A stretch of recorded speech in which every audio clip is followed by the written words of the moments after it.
Olá, estamos começando mais um Farofa Crítica, um programa onde pensar é o nosso principal ingrediente. A cada programa, intelectuais, ativistas, artistas e outros arteiros comentam sobre temas contemporâneos. Farofa Crítica é uma produção do CELAC, em parceria com o Departamento de Jornalismo e Editoração da ECA USP e apoio do IEA, Instituto de Estudos Avançados, e parceria também com a revista Fórum. Acesse o nosso canal youtube.com/Farofa Crítica, inscreva-se e clique no sininho para receber notificações de novos programas. Veja também os nossos programas na plataforma do Spotify, no formato podcast. E acesse também a nossa página no Facebook, facebook.com/canal Farofa Crítica. Avise os amigos, familiares e o pessoal que você conhece para todos inscreverem-se também no Farofa Crítica para a gente aumentar a nossa rede de contatos.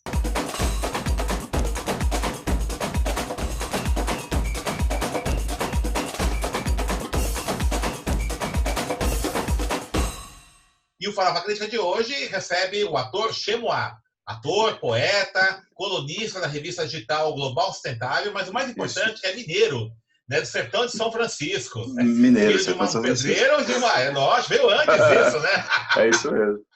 É iniciado nas artes por Tristão Arnovich, longa-metragem Sem Fio. Também participou do seriado Sintonia, né, que passou no Netflix, e além de vários outros trabalhos. Che, obrigado aí por ter aceitado o nosso convite, nosso programa. Eu queria começar a nossa conversa, né? Tem um meme seu no Face que eu achei muito bonito. Você fala o seguinte: fiz essa foto no dia 4 de janeiro, na noite que peguei a estrada de volta a Sampa. No carro, no Batmóvel, à direita estão meus pais e minha irmã, Leandra Martins, e minha sobrinha, Maria Vitória. Dizia a eles que foi por ali que entrei na arte, e só fui perceber isso depois, bem depois. Entre aquelas duas árvores, tinha uma outra árvore que, num dia de chuva, tombou para o lado da parede e abriu um buraco. Um acidente da natureza. É um acidente você ser artista? Foi um acidente da natureza, cara. Porque assim, Denis, primeiro boa noite, ou bom dia, né? O horário que Olá! todos aí estiver vendo esse vídeo, sejam bem-vindos aqui ao Farofa com Crítica. Farofa Isso. Crítica, né? Isso. E, Denis, muito obrigado. Então, eu tava participando de uma palestra com jovens estudantes de teatro, e eu tive essa percepção na hora. Eu ainda não tinha feito esse texto, de que a minha entrada na arte se deu por esse acidente, né? Que foi meu primeiro contato com o teatro e tudo, porque quando a árvore tombou, era aquelas paredes que já dá para a rua, ali já era um anfiteatro. E assim, era uma escola particular, né? Então, assim, eram os melhores brinquedos, as melhores uniformes, os alunos tinham merendeira, né? Nos anos 80, alunos usavam merendeira, né? Para aqueles que nasceram agora, tá com seus 15 anos aí, merendeira era uma maletinha que você tinha para levar o lanche, né? Então rolava uma ostentação das merendeiras, né? E eu nunca tive merendeira. Então, assim, só que todo mundo correu para os brinquedos, porque porque a gente via pela grade, né? Parece até aquela música do Racionais lá do parque, a gente via pela grade, os alunos se divertindo lá. A escola chama Bom Menino, né? E só que aí, finalmente a gente conseguiu entrar, porque a gente era de escola pública e tal, enfim. E aí eu fiquei ali no palco do anfiteatro, a cortina tava com cheiro de mofo, porque tinha molhado. E aí dava para escutar os gritos, as risadas, né, do meu irmão, dos colegas de infância, nos brinquedos, ali no pula-pula, no balanço. E eu lá, ali, estava meio sem entender o que era aquilo, era um ponto mais alto, né, e tinha muitas cadeiras, tinha um buraco, né, por onde eu entrei também, mas também tinha muito vazio, né, era um dia de chuva, então, assim, estava todo mundo dentro de casa. Parecia um domingo de quarentena, né, porque domingo já é parado em cidade pequena, mas um domingo de chuva, levemente frio, né, tava bem vazio assim mesmo, parecia que a gente estava ali, tipo, parecia uma cena de filme mesmo, né? Sobreviventes ali, né? Tipo, desbravadores ali, né? Tipo aquele filme Conta Comigo, né? Goonies, uma coisa meio assim, então. Tá certo. Che, você participou aí de vários... Tem uma produção muito vasta, uma participação sua na sua carreira. Sim. Mas tem 3 filmes aí, ou série você participou, o Salvo Geral, né? Você teve uma participação no Carcereiros e no Irmandade, né? São 3 produções aí que tratam do cárcere, né? Como é que você enxerga essa Isso. vida no cárcere, essa tragédia brasileira, né? Como é que você vê isso? E como é que essas produções que você participou retrataram isso? O meu primeiro contato, assim, com cárcere foi no filme Rota Comando, que é um underground. É um Tá. filme Uhum. que foi filmado em 2009, saiu em 2010, que é sobre a rota. E eu cheguei lá para fazer um policial, né? Tava empolgado enfim, eu já tinha saído Tropa, né?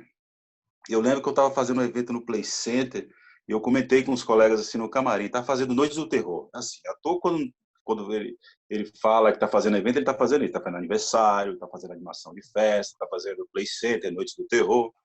E eu falei assim, cara, tem um filme rolando aí, isso era 2007. Tem um filme rolando aí do Tropa de Elite, do Rio de Janeiro e tal. Eu falei, ó, São Paulo tem uma questão histórica aí com o Rio e não vai ficar para trás. E assim, depois daquilo, 2 anos depois, assim, eu vi um chamado no Orkut ainda, né? No Orkut. Fui lá e não sabia do que se tratava. E aí que me falaram que era um filme sobre a rota, tal. Eu naquela expectativa de fazer um policial e o diretor veio me falar que era o Vadão, que era a junção de 2 personagens, né? Que era que é citado no livro do Caco Barcelos e no Rota 66 e que é o que eu chamo de A Denúncia, que também é citado no livro Resposta do Caco do Ponte Lopes, que é o Matar ou Morrer, que é o livro que eu chamo de Defesa, né? Que justamente responde esse livro do Caco Barcelos. E aí eu comecei essa pesquisa, né? De entender esse mundo, né? Inclusive eu não tinha contato com rap, foi o meu contato com rap se deu a partir daí, porque lá em Minas eu ainda tinha uma coisa muito do rock dos anos 80, uma coisa Legião Urbana, Titãs. Eu já tinha uns colegas que já ouvia Racionais, mas eu nunca tinha parado para prestar atenção.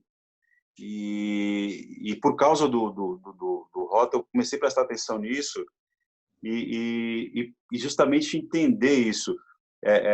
Eu também nessa época também eu estava num grupo de teatro que fez algumas apresentações na antiga FEBEM, que hoje são as casas, né? Fundação Casa, isso. Isso, a Fundação Casa. Fundação Casa. Uhum. Isso, esse primeiro contato lá dentro, né?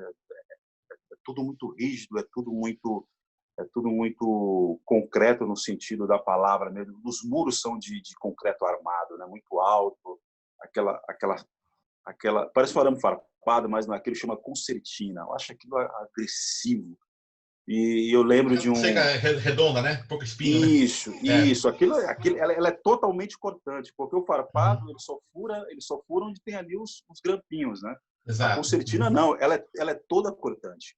Ela é toda cortante. Eu acho muito agressivo, mas assim, não deixa de ser uma espécie de presídio infanto-juvenil, né? Infelizmente. E teve um supervisor lá, um carcereiro, um monitor dos meninos, que veio falar comigo. Assim, eu ficava olhando e ele começou a falar, pô, mas essa pessoa aqui fez isso, aquela pessoa fez aquilo outro.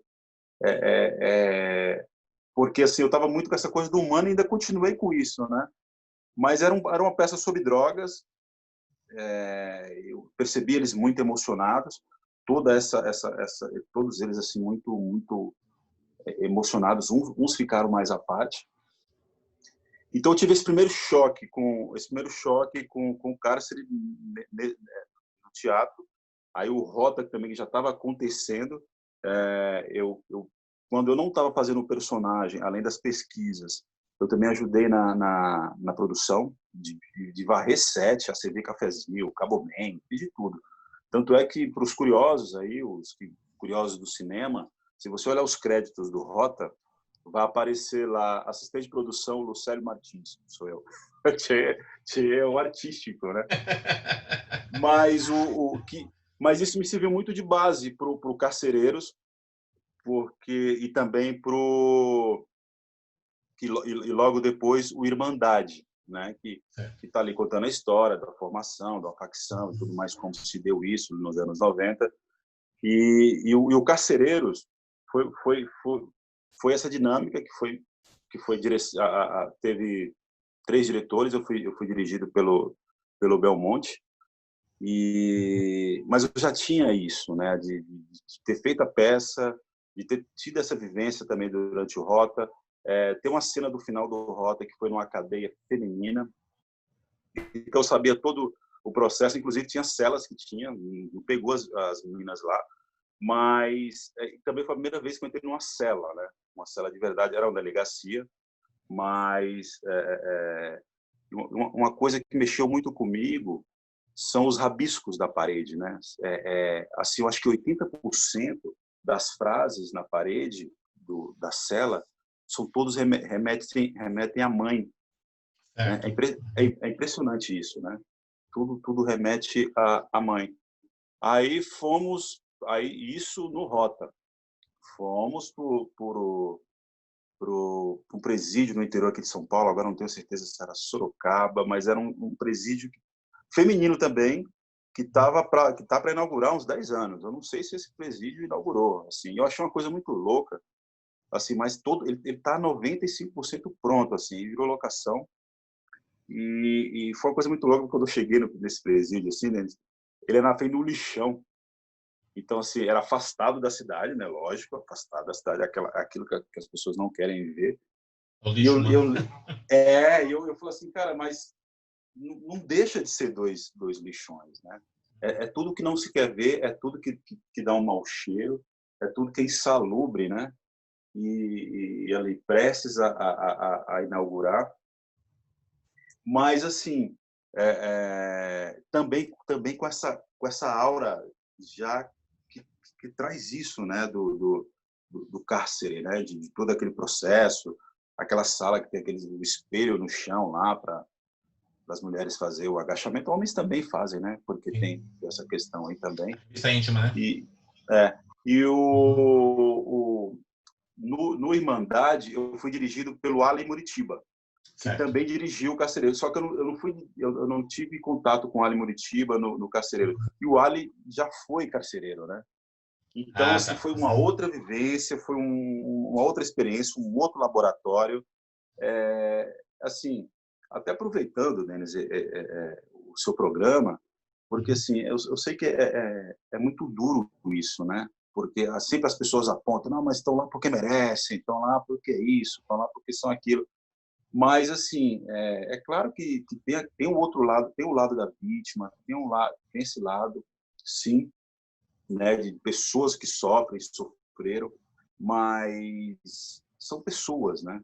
Eu acho que o grande entendimento é o que pode ser feito para melhorar essas pessoas, para que esse presente dessas pessoas não tivesse acontecido, né? Como Certo. poderia ter salvo essas pessoas, né? Como muitas ONGs fazem, Você né? não acha, Cheia, assim, por exemplo, quando você pega o Brasil, é o segundo ou terceira população carcerária do mundo, né? Uma situação Sim, como essa, não é, a gente tem que pensar que nós fracassamos como humanidade. Não, isso não é uma derrota do ponto de vista civilizatório? sim, sim. Infelizmente, sim. Ainda mais quando o discurso é reforçado por mais presídios e arma Sim, na mão, né? Porque é justamente isso. Eu tenho feito também, Denis, algumas lives sobre ocupação, né? Vozes negras importam, vozes pretas importam, tudo que aconteceu nos Estados Unidos, aqui no Brasil, inclusive, né? Agora recentemente também teve a situação da mulher, pé no sim. pescoço. É claro que a gente não está generalizando, mas são pontos que causam, né, muito assombro. Mas, ao mesmo tempo que me assusta essa coisa do fracasso, mas aí não sei, tem essa coisa também que eu acredito nessa rapaziada, como diz a música do Gonzaguinha. Eu acho que eu acredito na rapaziada, assim, porque tem uma esperança, né? Tem uma esperança, principalmente trazendo para o audiovisual, que é a minha área, falando hoje dos vídeos que a molecada está produzindo, é os meninos do funk, é os meninos que estão fazendo comédia, são os influencers, né, os youtubers. Então, assim, e esse discurso muito forte que está tendo agora da representatividade das minorias, seja LGBTQI+,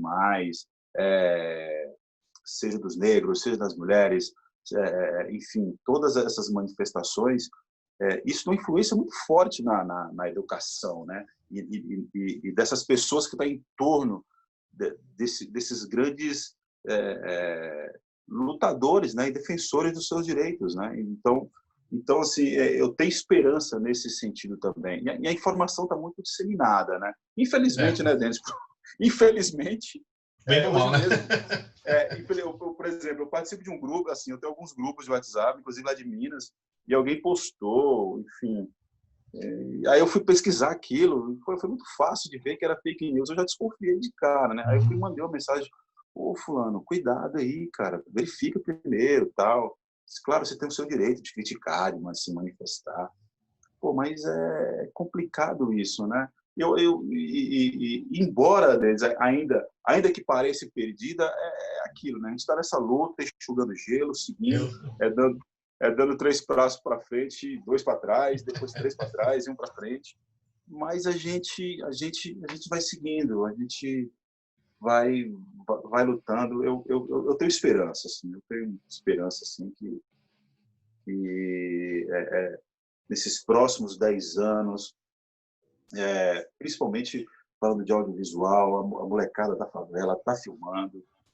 Ainda, claro, existe essa invisibilidade do cidadão negro no audiovisual, tanto na frente das câmeras como atrás, né? Também ali na produção. Né? Você não vê muitos, mas tem vindo uma galera aí, tem projetos maravilhosos vindo aí, e tem pessoas que abriram a muito esforço, né? Esse caminho aí, que justamente vai de encontro ao que a gente está falando da esperança, certo. né? De uma nação melhor, de uma cultura melhor. A gente também está passando por essa questão, né? Essa produção de visão é muito interessante, né? Tá pegando, né? Porque foi muito produto também desses programas de fomento, né? O Vai, né? Por Sim, exemplo, aqui em São Paulo, sim, Cultura Viva e tal, sim. né? Infelizmente é um certo esvaziamento, né? Eu não estou nem pegando políticos conservadores. De modo geral, você percebe, né? Nos políticos de todos os espectros, um certo descrédito não, uma não prioridade, né, para esse tipo de política, né? A importância dessas ações aí para você criar, né, essas oportunidades e também para você possibilitar, né, que essas pessoas possam mostrar sua potência, né? Mesmo se chegar a isso, a dificuldade ainda de se ver a cultura como um direito de todos, não apenas cultura para as pessoas consumirem. Eis a questão. É, Por exemplo, o cinema, né? Eu lembro que eu fiz o filme Sequestro Relâmpago, da Tata Amaral, certo. Uhum. e nós fomos apresentar numa comunidade onde foi filmado. Eu Uhum. particularmente não filmei lá, mas eu fui até lá, essa comunidade. Desculpa agora não lembrar o nome da comunidade. E quando eu tive esse momento de fala, que eu fui conversar com os meninos ali que assistiram, muitos deles estavam tendo esse primeiro contato com o cinema, né? Então era uma coisa muito, muito distante para eles. E aí você vê até onde chega a cultura e para quem chega a cultura, né? Principalmente falando de cinema, teatro. E aí também você entende também a força da TV aberta, porque é a única coisa que tem acesso quando eles têm a TV, mas realmente é escasso, né? Falando, por exemplo, a gente tem até uma certa estrutura. Se você for ver a questão do céu, né, e dos projetos que tinham, que levava cinema, que levava teatro, que agora nem isso está tendo mais, o que tem se tornado escasso aí desde do início aí enfim, do novo mandato, né, do novo governo federal. E realmente ficou tudo assim, a pandemia deixou isso mais na internet mesmo, mas já estava ali também, né? Já estava ilhado, já estava ali à parte, né? E, por exemplo, você vai nessas praças públicas onde tem internet e você vê, né, muitas crianças ali, né, teclando, né? Eles vão lá principalmente por isso, porque tem internet, né? E você passa até de madrugada, às vezes você vê um Como ou usar, né? outro lá, jovens lá, tipo, fazendo acontecer ali, usando a internet, né? Tem as grades e tudo ali, os moleques ali por fora da grade ali, mandando, né, usando a internet, o Wi-Fi da praça, o Wi-Fi público, que também já não é dos melhores, e enfim. mas é o que dá para fazer.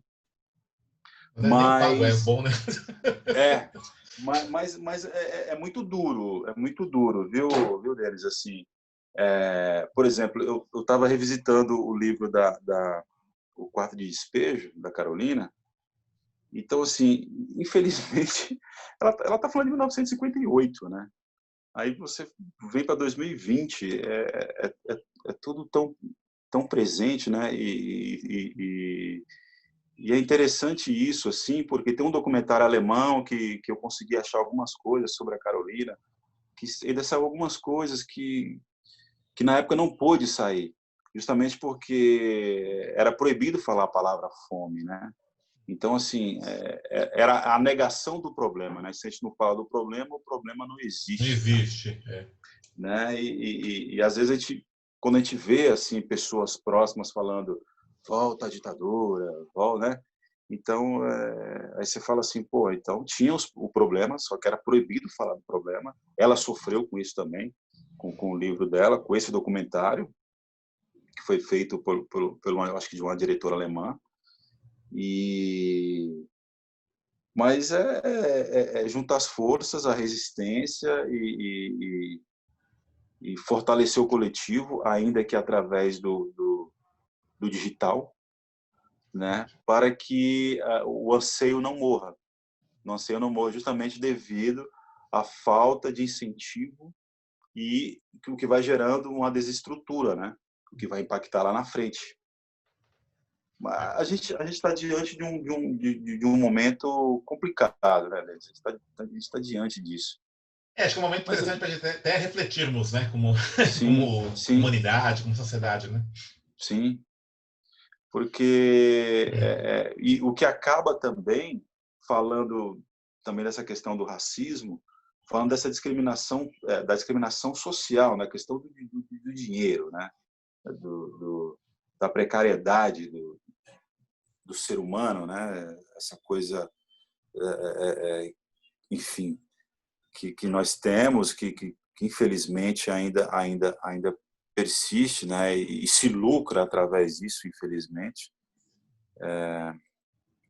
Mas vamos ter fé, né? Vamos ter fé, estar atentos, vamos lutar, porque é necessário, né? É necessário. Eu lembro de alguns colegas aí, quando teve a mudança de governo, porque eu vou embora, eu vou para Portugal, eu vou para não sei, né? Vou para o Canadá, tal. Eu falei, cara, a gente precisa ficar aqui para lutar, cara. Assim, eu também não tenho nem como, né? Devido a essa Esse é o questão problema. Nem todos podem ir embora. exatamente. Também, mas aprender não pode. Eu tive a oportunidade de filmar na Holanda um filme chamado Escape do Brasil, que está para sair, inclusive, é meu primeiro protagonista, né? Tá, o primeiro Legal. romance. E Sai eu agora atuei esse ano também. ou ano que vem? Eu acho que sai o Sai ano que esse. vem. Ano que vem, tá. Então eu tive a oportunidade, finalmente, né, aos 40 anos, conhecer a Europa e tal. Realmente, né, é diferente, né? É diferente. Para mim, na Holanda, onde eu fiquei, é diferente.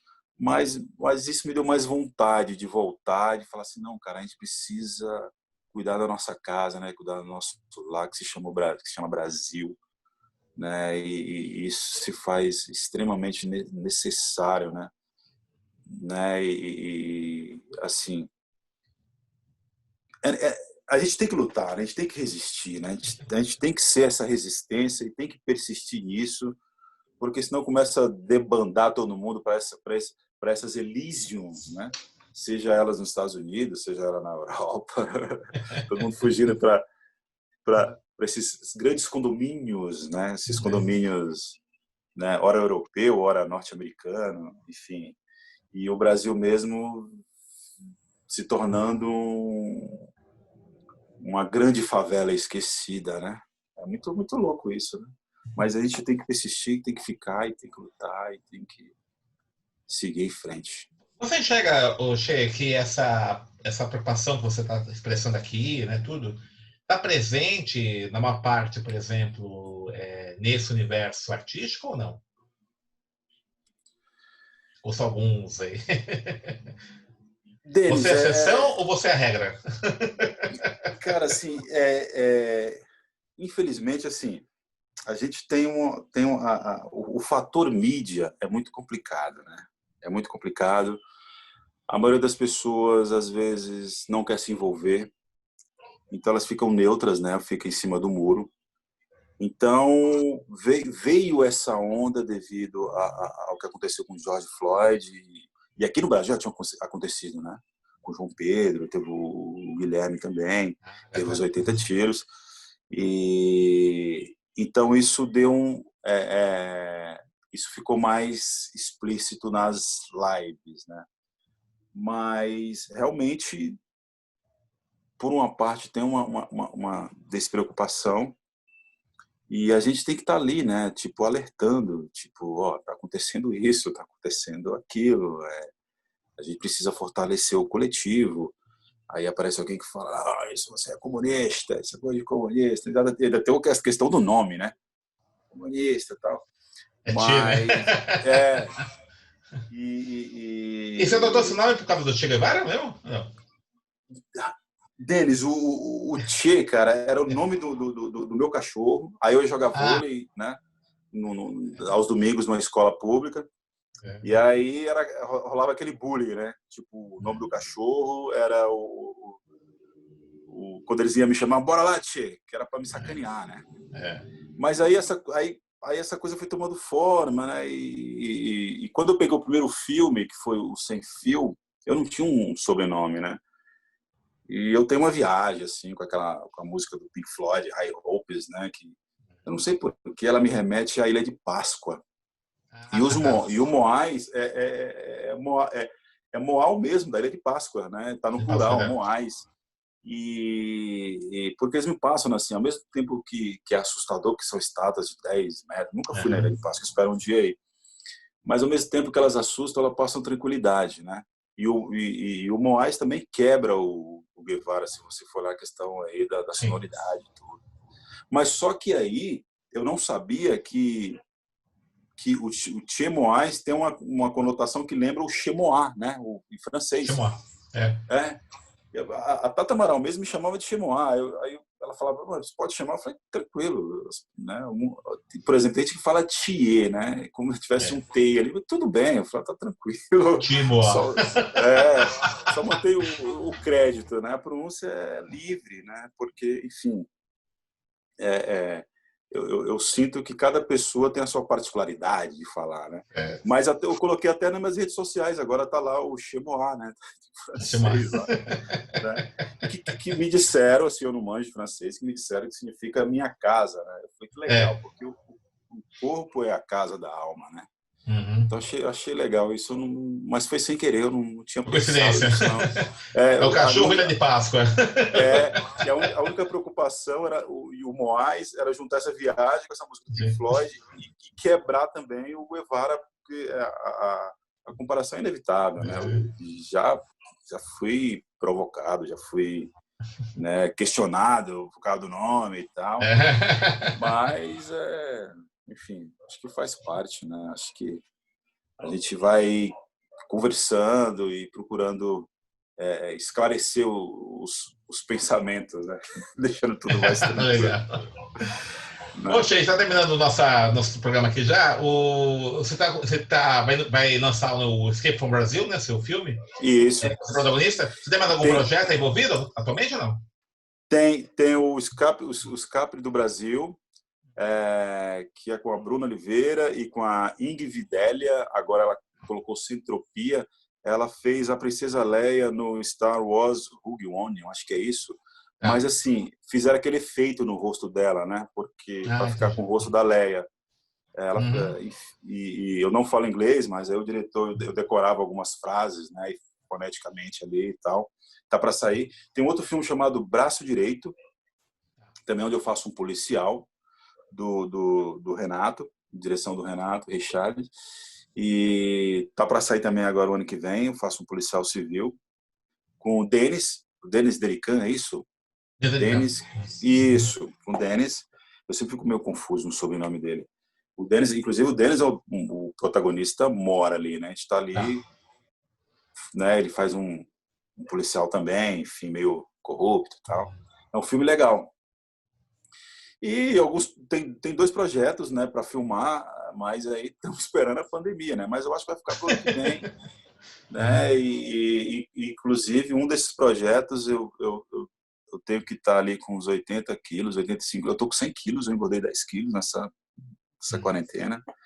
Me tornei um pedreiro de quarentena, fiz várias reformas em casa, ainda estou fazendo ainda. Tive muito paranoico, com medo, né? Com medo de ir para o hospital, com medo do corona, enfim, essa questão dos respiradores. Perdi amigos lá em Minas, né? Morreu Pedro ele, meu amigos, pai, tá. de corona. E é isso, né? Escrevendo também, lendo. Pode indicar um livro, Denis? Por favor, fique à vontade. Eu queria Fique à indicar esse vontade. livro aqui. Esse livro é um livro bem simbólico, chama Exu, não é Diabo, Opa, que é do Alexandre Comino. Então, assim, para a gente entender essas questões da demonização do candomblé, da umbanda, até mesmo do kardecismo, né? Porque se coloca tudo no mesmo balaio, né? Diferente. Coloca no mesmo balaio e fala, chuta que é macumba. Então, assim, Exu não é Diabo, do Alexandre Comino. Então, assim, você aí que tem suas questões com essa religião, que tem medo, é como diz o Gilberto Gil, né? Procure saber, procure saber. Então vai lá, pesquisa, começa por esse livro, vai entender essa questão, a influência do cristianismo também nessa demonização. Não que o cristianismo seja mal ou ruim, mas assim, as pessoas são muito filhas do tempo e das suas épocas, né? E as coisas vão mudando através e vão se esclarecendo também, né? Então, mais uma vez, Exu não é Diabo, Laroyer, né? Recomendo, leiam, se informem e procurem saber. E, Denis, muito obrigado, cara. Muito obrigado. Eu agradeço. Foi ótima conversa, nossa, né? Muito boa, eu falo legal. Pra caramba, né? Bacana. É certo. Uma frase minha que é o seguinte, aos que estão caídos, eu desejo que eles voem, que eles flutuem, tá? Todos aqueles que passaram por dificuldades e acham, pô, tô caído, então flutue, cara, voe, ganhe o mundo. Sensacional, tá bom? Puta, show de bola. Legal. Então, encerrando mais um Fala Crítica, que hoje conversou com ator, cineasta, artista e mineiro, antes de tudo, Chemuá. Mineiro. Chemuás, né? E mineiro. Mais, fica à vontade. Não, Chemuás. Acesse nosso canal youtube.com/farofacrítica, inscreva-se, clique no sininho para receber notificações de novos programas. E para encerrar, uma frase do poeta Vinícius de Moraes. A vida é a arte do encontro, embora haja tanto desencontro pela vida.